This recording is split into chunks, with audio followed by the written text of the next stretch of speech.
Assalamualaikum warahmatullahi wabarakatuh. Kembali lagi bersama Ibu Ratna Wijayanti. Hari ini kita akan belajar mengenai perbedaan perkembangbiakan hewan dan tumbuhan. Nah, sebelum kita belajar, sebaiknya kita berdoa terlebih dahulu. Alhamdulillahirabbil alamin. Nah, dengan pembacaan doa tersebut, semoga pembelajaran kita berjalan dengan lancar ya. Masih semangat anak-anak ibu? Nah, kali ini ibu ada satu tepuk, namanya tepuk belajar. Nah, dengerin ya. Disinilah di sini kita bertemu lagi. Disinilah di sini kita belajar lagi. Asik! Kamu bisa, aku bisa, kita semua bisa. Oke, tepuk tangan untuk kita semua. Nah, selanjutnya Ibu akan menjelaskan atau menyampaikan tujuan pembelajaran pada kali ini. Nah, tujuan pembelajaran pada kali ini yaitu supaya anak-anak Ibu dapat menjelaskan apa perbedaan perkembangbiakan antara hewan dan tumbuhan. Nah, baik anak-anak Ibu, dalam lokal ini ada 12 orang. Nah, 12 orang ini coba buat satu kelompoknya isi 3 orang ya, jadi ada 4 kelompok. Nah, jika anak-anak sudah menemui kelompoknya, coba perhatikan poster atau gambar yang Ibu tampilkan ini.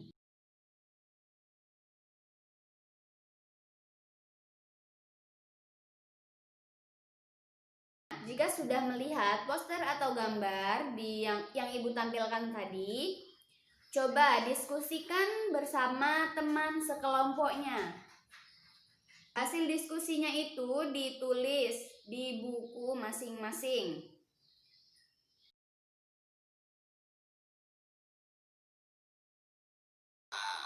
Pertama, cara generatif atau dengan proses perkawinan. Mari kita simak video yang berikut.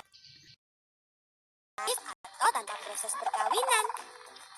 Perkembangbiakan secara vegetatif pada tumbuhan dibagi menjadi dua, yaitu vegetatif alami dan vegetatif buatan. Nah, sekarang perhatikan pembahasan berikut.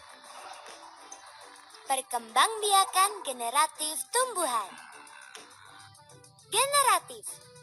Perkembangbiakan secara generatif selalu diawali dengan penyerbukan melalui bunga dan menjadi buah berbiji.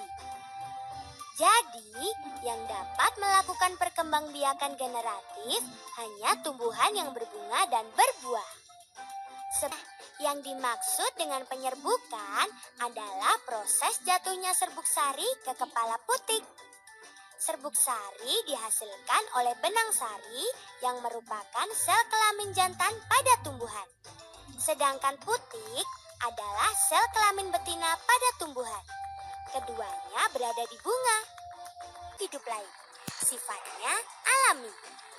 Macam-macam perkembangbiakan vegetatif alami antara lain dengan spora. Pada tumbuhan paku, spora dibentuk pada daun. Daun yang dapat menghasilkan spora disebut daun fertil atau subur. Spora terletak di dalam kotak spora yang disebut sporangium. Jika sporangium pecah, spora keluar dan jatuh di tempat yang cocok. Spora tersebut akan tumbuh dan berkembang menjadi tumbuhan paku yang baru. Vegetatif buatan. Perkembangbiakan vegetatif buatan berarti perkembangbiakan dengan bantuan dari makhluk hidup yang lain. Cara perkembangbiakan tumbuhan secara vegetatif buatan antara lain: 1. Dengan cara mencangkok. 2. Dengan cara stek batang. Perkembangbiakan hewan secara generatif terdiri dari 3 macam. Yang pertama yaitu ovipar. Ovipar yaitu perkembangbiakan hewan dengan cara bertelur. Setelah beberapa waktu, telur akan menetas dan menjadi individu baru. Contohnya burung, ayam, bebek, dan kura-kura. Yang kedua yaitu vivipar. Vivipar yaitu perkembangbiakan hewan dengan cara melahirkan. Contohnya sapi, kambing, dan kucing. Yang ketiga yaitu ovovivipar. Ovovivipar yaitu perkembangbiakan hewan dengan cara bertelur dan beranak. Embrio hewan ini berkembang di dalam telur yang masih berada di dalam tubuh induknya. Setelah cukup umur, anak hewan menetas di dalam tubuh induknya dan selanjutnya keluar dari tubuh induknya sehingga tampak seperti melahirkan. Contohnya ikan hiu, ular boa, dan kadal. Selain berkembang biak dengan cara generatif, Kalau sudah, Ibu akan memberikan LKPD pada setiap kelompok, nanti didiskusikan ya. pembiakan hewan secara generatif terdiri dari 3 macam. Yang pertama yaitu ovipar. Ovipar yaitu perkembangbiakan hewan dengan cara bertelur. Setelah beberapa waktu, telur akan menetas dan menjadi individu baru. Contohnya burung, ayam, bebek, dan kura-kura. Yang kedua yaitu vivipar. Vivipar yaitu perkembangbiakan hewan dengan cara melahirkan. Contohnya sapi, kambing, dan kucing. Yang ketiga yaitu ovovivipar. Ovovivipar yaitu perkembangbiakan hewan dengan cara bertelur dan beranak.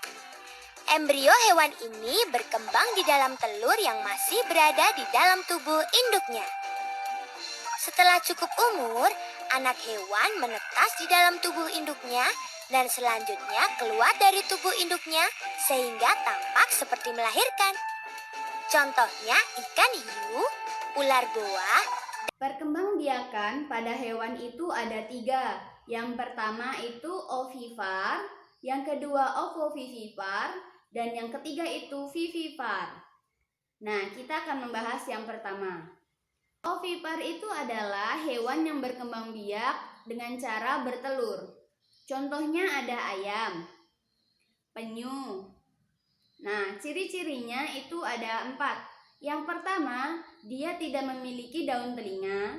Dan yang kedua, dia tidak mengandung. Ketiga, kelenjar susu. Dan yang terakhir adalah dia mengerami telurnya. Yang kedua, vivipar. Nah, ini nama lain dari hewan yang berkembang biak dengan cara melahirkan. Contohnya itu ada sapi, kucing, singa, kambing, dan lain-lain. Nah, vivipar ini atau hewan yang berkembang biak dengan cara melahirkan ini memiliki ciri-ciri diantaranya ada 4, yaitu memiliki daun telinga, memiliki kelenjar susu, memiliki ovovivipar.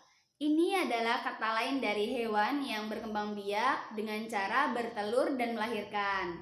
Nah, contoh hewannya ada paus, platypus.